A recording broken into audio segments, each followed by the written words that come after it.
Parliament ఎన్నికల సందర్భంగా వనపర్తి జిల్లా కేంద్రంలో బీఆర్ఎస్ పార్టీ ఆధ్వర్యంలో మాదిగల సమ్మేళన కార్యక్రమం నిర్వహించారు. కిలగనపురం మండల కేంద్రంలో గిరిజన సమ్మేళన కార్యక్రమం నిర్వహించారు. కార్యక్రమానికి బీఆర్ఎస్ అభ్యర్థి ఆర్ఎస్ ప్రవీణ్ కుమార్, మాజీ మంత్రి సింగిరెడ్డి నిరంజన్ రెడ్డి, రావుల చంద్రశేఖర్ రెడ్డి హాజరై ప్రసంగించారు. సమ్మేళన కార్యక్రమానికి మాదిగలు, గిరిజనులు భారీ ఎత్తున తరలివచ్చారు.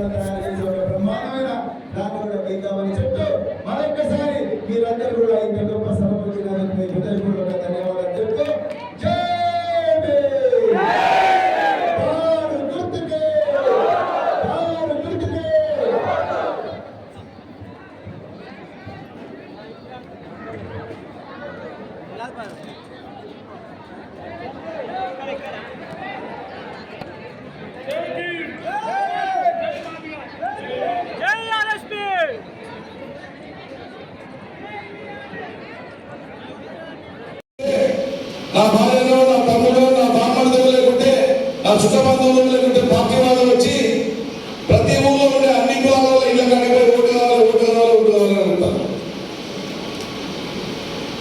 ఉన్న కులాలలో మీ ఇళ్ళ కాడికి వచ్చి మా కోటేమని అడుగుతారు.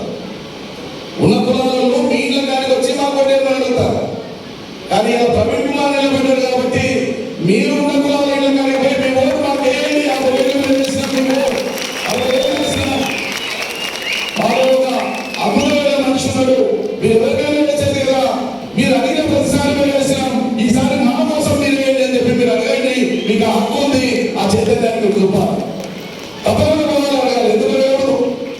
మీ ఒక్కరు దళిత ఓట్లే కాదు, ఇతర సామాజిక వర్గాల ఓట్లను, బీసీలవి, ఓసీలవి వాళ్ళ ఓట్లను కూడా అడగడం కోసం మీరు కలం దొక్కాలి, మీరు ముందరికి పోవాలి, దండ పెట్టాలి. తప్పకుండా వాళ్ళందరినీ కూడా అడిగి భారీ మెజార్టీతో ప్రవీణ్ కుమార్ గారు గెలవడానికి మీరందరూ కూడా దోహదం చేయాలని కోరుతా ఉన్నాం.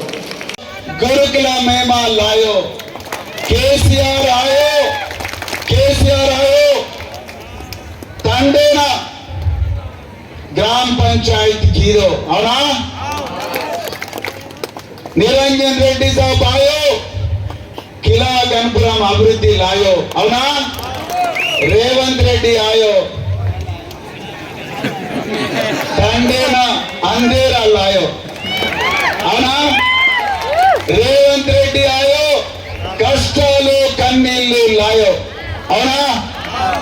ప్రవీణ్ కుమార్ ఆయో, మార్ గోర్ భాई, మలావత్ పూర్ణ, ఎవరెస్ట్ మేలో.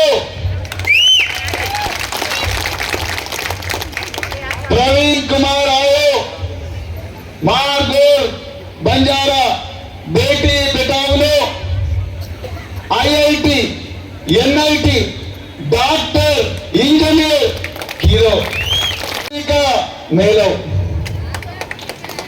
అమెరికా మేలో, లండన్ మేలో. అదే రేవంత్ రెడ్డి సర్కారు లండన్ లో చదువుతున్న మన బిడ్డలు, అమెరికాలో చదువుతున్న మన గోర్మాటి బిడ్డలు రోజు నాకు ఫోన్ చేసి ఏడుస్తున్నారమ్మా. నిజంగా చెప్పాలి ముచ్చట మీకు. రోజు దెగావత్, దేవేందర్ వీళ్ళందరూ కూడా ఫోన్ చేసి జూమ్ కాల్స్ పెట్టి అందరు ఏడుస్తున్నారు. సార్, రేవంత్ రెడ్డి సర్కారు మాకు రావాల్సిన స్కాలర్షిప్లు ఇస్తలేదు. మేము ఇక్కడ హోటళ్లలో పనిచేసి చదువుకుంటున్నాం, మేము ఇక్కడ రోడ్లు సాగు చేసుకుంటూ చదువుకుంటున్నాం. డబ్బున్న వాళ్ళ ఇళ్ళ దగ్గరికి పోయి మేము వాళ్ళ గార్డెన్ క్లీన్ చేసి ప్లేట్లు కడిగి వాళ్ళ పార్టీలలో అక్కడి నుంచి డబ్బులు తెచ్చుకొని చదువుకుంటున్నాం. కేసీఆర్ చెక్ చేసుకున్నాను, మీరు పని చేసుకోండి, ముందు తులమాగాలు తెచ్చేసాం, కళ్యాణ లక్ష్మి తర్వాత చెక్ వస్తుందన్నారు. ముసలాగా కనిపిస్తే ఆమె శబ్దం పట్టుకొని అలా నీకు 4 వేలు వస్తుంది, నీ కోడలికి 2,500 వస్తుంది, ఇంటికి ప్రతి మహిళకి 25,000 వస్తుందని చెప్పి అయా భూములకే ఇస్తున్నారు. కేసీఆర్ మన మాసం ఎంత పేదలు అయితే మీకు కూడా 15,000 వస్తుంది, 15,000 వస్తుంది, 5,000 అని చెప్పి నువ్వు ఏ పడితే రైతుంది అయిపోయిందని చెప్పింది. అన్ని పోయినాయి, ఏమి ఉత్తుగా మాట్లాడేటువంటి రేవంత్ రెడ్డి ఉత్తబస్సు పెట్టిండు, ఉత్తుత్తి మాటలు మాట్లాడుతున్నాడు. ఇది తప్ప పరిపాలన లేదు ఇలా రాష్ట్రంలో. బస్సు తప్ప బస్సు తప్ప